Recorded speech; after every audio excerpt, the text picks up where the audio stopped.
Hello दोस्तों, स्वागत है आपका आपके अपने लीगल चैनल सोच पर प्रहार में। मैं हूं सनी शर्मा और दोस्तों आज के इस वीडियो में मैं आपको बहुत ही इंपॉर्टेंट लीगल जानकारी देने वाला हूं। आज की इस वीडियो में मैं आपको बताऊंगा कि यदि आप कोई सिविल केस फाइल करते हैं या फिर क्वासी सिविल केस फाइल करते हैं और किसी भी वजह से किसी भी गलती के कारण वो केस निरस्त हो जाता है, कोर्ट उसको रिजेक्ट कर देती है, तो उस केस को बहाल कैसे कराएं, उसको रिस्टोर कैसे करें। फॉर एग्जाम्पल, आपने कोई सिविल केस दर्ज कराया और आपसे कुछ मिस्टेक हो गई, मतलब कि आप केस दर्ज कराने के बाद उस केस में गए नहीं या फिर आपने उसकी सही से पैरवी नहीं करी, तो ऐसे केस में कोर्ट उस केस को निरस्त कर देती है। अब निरस्त करने के बाद जब हमें पता चलता है, हमें रियलाइज होता है कि ये तो बहुत इंपॉर्टेंट केस था और निरस्त हो गया, हमें तो इसे चलाना चाहिए, तो हम इस केस को रिस्टोर करा सकते हैं। लेकिन रिस्टोर कैसे कराएं, उसका क्या तरीका है, कैसे उस केस को बहाल कराएं, वो डिपेंड करता है अलग अलग कंडीशंस पर। अब जिस कंडीशन की वजह से वो केस निरस्त हुआ है उसके लिए फिर वैसा ही तरीका होता है उसको रिस्टोर करने के लिए। तो मैं आपको आज के इस वीडियो में अलग अलग कंडीशंस पर अलग अलग तरीके से कैसे रिस्टोर कराया जाता है ये बात पूरा अच्छे से समझाऊंगा। और पूरी जानकारी के लिए इस वीडियो में आखिरी तक मेरे साथ बने रहिएगा। ये बहुत इंपॉर्टेंट वीडियो आज का होने वाला है। और अगर आप हमारे चैनल पर नए हैं और आपने अभी तक चैनल को सब्सक्राइब नहीं किया है तो सब्सक्राइब जरूर कर लें और नोटिफिकेशन बेल पर जरूर क्लिक कर लें, ताकि जब भी मैं ऐसी कोई लीगल पोस्ट लेके आऊं उसकी जानकारी आपको सबसे पहले मिले। तो चलिए दोस्तों स्टार्ट करते हैं आज के इस इंपॉर्टेंट टॉपिक को। दोस्तों पहली कंडीशन की इसमें बात करते हैं। मान लेते हैं आपने कोई सिविल केस फाइल किया या क्वासी सिविल केस फाइल किया।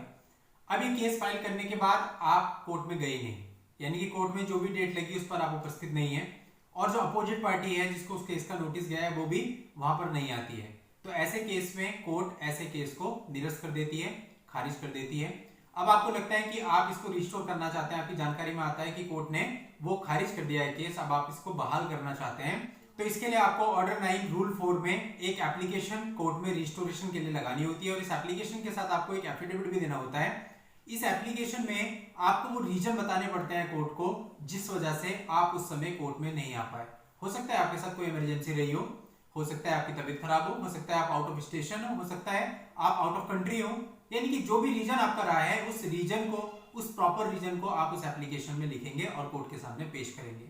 यदि कोर्ट आपके रीजन से सेटिस्फाई हो जाती है तो वो उस केस को रिस्टोर करने का, उस केस को बहाल करने का ऑर्डर पास कर देगी। तो दोस्तों ये तो हुई पहली कंडीशन। इसी तरह से दूसरी कंडीशन ये हो सकती है कि आपने कोर्ट में एक सिविल केस या क्वासी सिविल केस फाइल कर दिया, इसके बाद डेट लग गई और आप उस डेट पर कोर्ट में गए नहीं, लेकिन जो अपोजिट पार्टी है वो प्रॉपर कोर्ट में आती रही और केस की पैरवी करती रही। तो ऐसे केस में भी जो आपका केस होगा वो निरस्त कर दिया जाएगा। अब इस तरह के केस को अगर आप बहाल कराना चाहें या रिस्टोर कराना चाहें तो इसके लिए आप ऑर्डर 9 रूल 9 के अंतर्गत एक रिस्टोरेशन के लिए एप्लीकेशन कोर्ट में लगाएंगे और उसमें उसी तरह से प्रॉपर रीजन देंगे जैसा मैंने आपको पहले बताया था कि आप क्यों उस समय पर कोर्ट में उपस्थित नहीं हो पाए, कि आपकी मजबूरी थी, और इसके साथ साथ एक एफिडेविट भी आपको कोर्ट में लगाना होगा। यदि कोर्ट संतुष्ट हो जाती है आपकी बात से, आपके रीजन से, तो ऐसे केस को रिस्टोर कर दिया जाता है, बहाल कर दिया जाता है।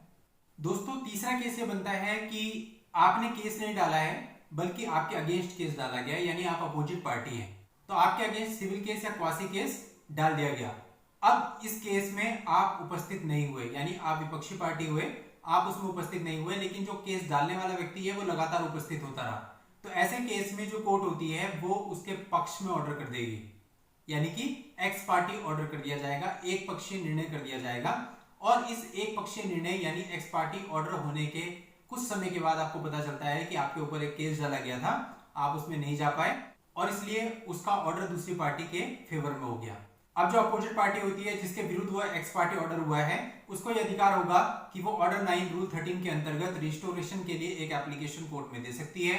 इस एप्लीकेशन के साथ साथ वो प्रॉपर रीजन भी देगी, कि बताएगी कि वो क्यों कोर्ट में उस समय पे उपस्थित वो पार्टी नहीं हो पाई है। और यदि कोर्ट उसकी इस एप्लीकेशन और उसके साथ लगाए गए एफिडेविट से संतुष्ट हो जाता है तो कोर्ट ऐसे केस को रिस्टोर करने का, बहाल करने का आदेश पारित कर देता है। दोस्तों इसमें एक कंडीशन और हो सकती है। यदि व्यक्ति को काफी समय के बाद ये पता चलता है कि उसके विरुद्ध एक्स पार्टी ऑर्डर हो गया है, यानी इस बात को 1 महीना, 1.5 महीना, 2 महीना, 3 महीना गुजर जाता है, उसके बाद उसको पता चलता है कि उसके खिलाफ एक्स पार्टी ऑर्डर हो गया। उदाहरण के लिए मान लेते हैं कि 1 महीने का समय गुजर गया, उसके बाद उसे पता चला कि मेरे खिलाफ एक्स पार्टी ऑर्डर हो गया और केस खत्म कर दिया गया। अब वो इस केस को दोबारा से रिस्टोर कराना चाहता है, तो ऐसे केस में भी उसे सेम रिस्टोरेशन के लिए एप्लीकेशन देनी पड़ेगी। लेकिन इसके साथ साथ उसे लिमिटेशन एक्ट की सेक्शन 5 के अंतर्गत एक और एप्लीकेशन लगानी पड़ेगी जिसमें वो बताएगा कि उसे लिमिटेशन एक्ट के सेक्शन 5 का लाभ मिलना चाहिए। और यदि कोर्ट उसकी इस एप्लीकेशन से संतुष्ट हो जाती है तो वो उस एप्लीकेशन को एक्सेप्ट कर लेगी और उसके बाद यदि वो रिस्टोरेशन के रीजन से सेटिस्फाई हो जाती है तो वो उस केस को रिस्टोर कर देगी, केस को बहाल कर देगी। तो दोस्तों इस तरह से अलग अलग कंडीशंस होती हैं जिनमें केस को निरस्त कर दिया जाता है, रिजेक्ट कर दिया जाता है। तो जिस कंडीशन के अकॉर्डिंग आपका केस निरस्त हुआ है उसी कंडीशन के अकॉर्डिंग आपको रूल फॉलो करना होता है उसको रिस्टोर कराने के लिए। दोस्तों इस वीडियो के अंतर्गत मैंने आपको 4 कंडीशंस बताई जिनमें आप अपने केस को रिस्टोर करा सकते हैं। तो ये पूरा प्रोसीजर था, इस प्रोसीजर को फॉलो करके आप अपने निरस्त केस को फिर से बहाल कर सकते हैं। दोस्तों आप अपनी पर्सनल प्रॉब्लम के लिए भी मुझसे कांटेक्ट कर सकते हैं। उसके लिए आपको वीडियो के नीचे डिस्क्रिप्शन में दिए गए व्हाट्सएप नंबर पर अपनी अपॉइंटमेंट बुक करानी होगी। उसके बाद मेरी टीम आपको पूरा गाइड करके एग्जैक्ट टाइम दे देगी कि किस टाइम पर आपकी बात होगी। तो दोस्तों नेक्स्ट वीडियो में नई लीगल जानकारी के साथ मैं आपसे फिर मिलूंगा। तब तक के लिए goodbye and thank you for watching.